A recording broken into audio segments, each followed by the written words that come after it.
24 तासानंतर मुंबई अहमदाबाद महामार्गाची वाहतूक सुरळीत झाली आहे। 24 तास ही वाहतूक विस्कळीत होती, तर वसई फाट्याजवळील अपघातग्रस्त ट्रक हटवण्यात यश आलं आहे। त्यामुळे इथली वाहतूक सुरळीत होण्यास मदत झाली आहे। हायड्रोजन गॅस सिलेंडर घेऊन जाणाऱ्या ट्रकला अपघात झाला होता आणि त्यानंतर इथली वाहतूक विस्कळीत झाली होती। काल दिवसभर प्रचंड वाहतूक कोंडीने वाहनधारक त्रस्त झाले होते, ते हैराण होते आणि त्यानंतर आता 24 तासानंतर हा महामार्ग खुला झाल्याचं पाहायला मिळतं। इथली वाहतूक सुरळीत झाली आहे। त्यामुळे जे वाहन चालक या ठिकाणी अडकलेले होते, जी वाहनं या ठिकाणी अडकून पडलेली होती 24 तासांपासून, त्यांना आता पुढे जाता येत आहे।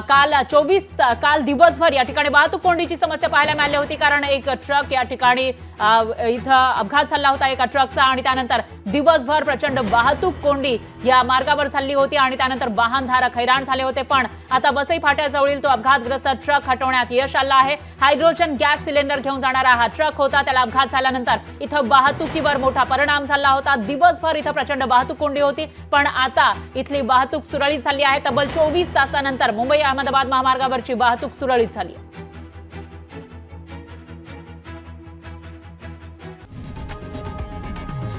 लोकशाही मराठी ऐका, पहा, जागरूक रहा।